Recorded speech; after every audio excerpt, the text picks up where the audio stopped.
Wyatt, I just forwarded you some links from Indeed to help you with your job search. I think you should pay particular note of the Walmart cashier position, as it appears to be your best fit. It's apparent from the outcome of this competition that you have no place in IT. Hi, Wyatt. I just wanted to come by because... Let me guess. You wanted to wish me a farewell. Well, yeah, I heard you lost a ticket competition. Just wanted to say I'm really sorry it turned out this way, but wow, what a race. I mean, you resolved 22 tickets, Caleb resolved 23. Super close. But not close enough. Just imagine the score if I actually tried. Well, anyway, I just want to let you know that I think this whole thing that Frank did was just really unfair. And I just wanted to tell you that it's been great working with you. Adam, please spare me the tender sentiment. Unfortunately for us, we will be in near proximity quite often in the future. Really? Oh, well, that's great. So Frank no longer wants to fire you. No, I didn't say that. So which one of you sorry sacks of shit lost the competition? What the hell am I saying? I already know the answer. Play it, Caleb. You're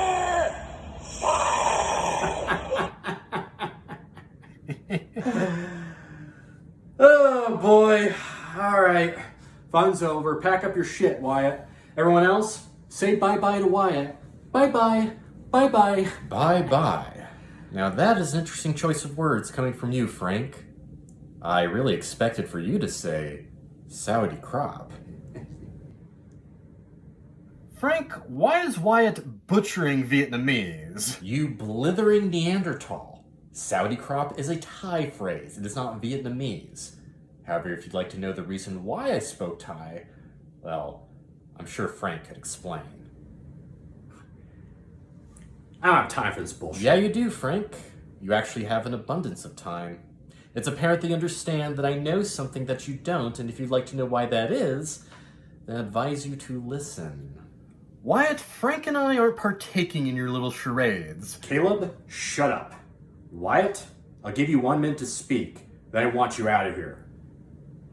Okay, now that you both are listening, I will begin. Approximately 48 hours ago at 9 a.m., Caleb arrived at the office to begin his work. Caleb had a large grin on his face, as if he just consumed a hefty bag of paint chips. However, Caleb's grin quickly faded when he noticed lying on his desk a package along with a peculiar note. The note read, "I hope this ticket finds you well. Please mail this package for Frank to the following address. Love, Adam." After reading the note, Caleb became enraged as this was not a proper ticket to IT help desk, but in fact a mailing request. Caleb, having the emotional impulses of a stroke survivor, stormed into Adam's office and proceeded to verbally reprimand him. Adam, however, did not make the request, and was bewildered as to why someone would write a note using his name. But Caleb expectedly disregarded Adam's meek attempt to defend himself, and demanded that Adam be the one to fulfill the request. Adam, having less backbone than most marine-life species, planned to accede to Caleb's demand. However, Adam's plan to mail the package suddenly changed when he decided to check the contents inside. Upon discovering what was inside, Adam was quite alarmed, to say the least. After hours of imagining the terrifying possibility of soft confrontation, Adam found the courage to tell Caleb why the package should not be mailed. But Caleb once again refused to hear Adam.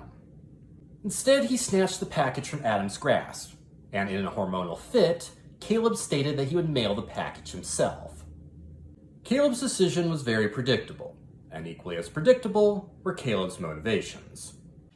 Caleb had realized that this task, although not IT related, could be technically labeled a ticket, one that if completed would further his chances at winning the ticket competition. And since this request required no actual thought or effort, it was for Caleb the perfect task. And Caleb, without checking the contents inside, mailed the package. Now at this point, even you cretins should know that I was the true author of the note. However, thus far I've given little indication as to what was inside the package. That is until now. The package contained photographs of Frank. Well, not just Frank, but Frank and his date. Now, considering Frank's age and his inability to use a smartphone, the photographs are of terrible quality. However, they nevertheless capture the scene.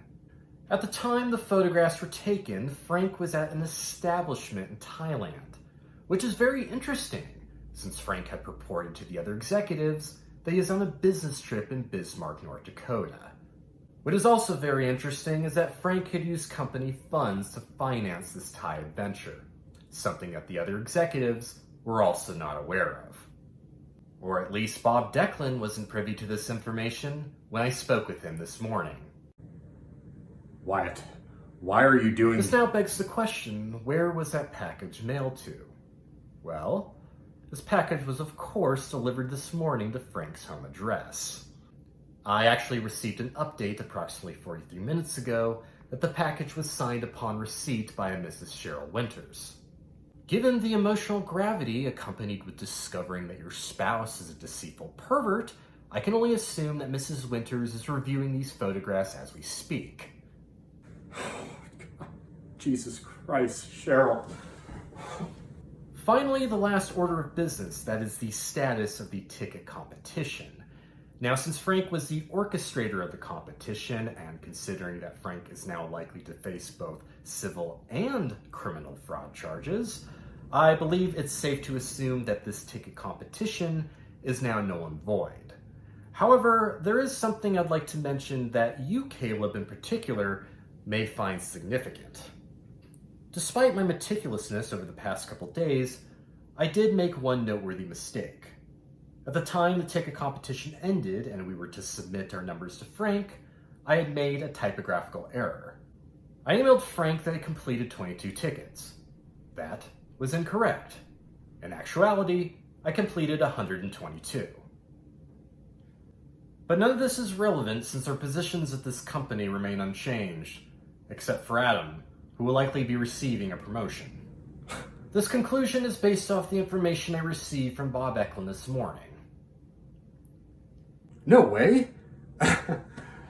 Wyatt, if you knew that you're going to be the winner of this competition, and you knew that I was the one to be fired, then why did you go forward this plan?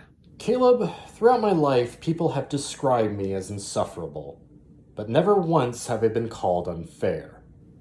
You said yourself 3 days ago, a competition is not a competition unless there's a challenge. And you were right. This was never a real competition.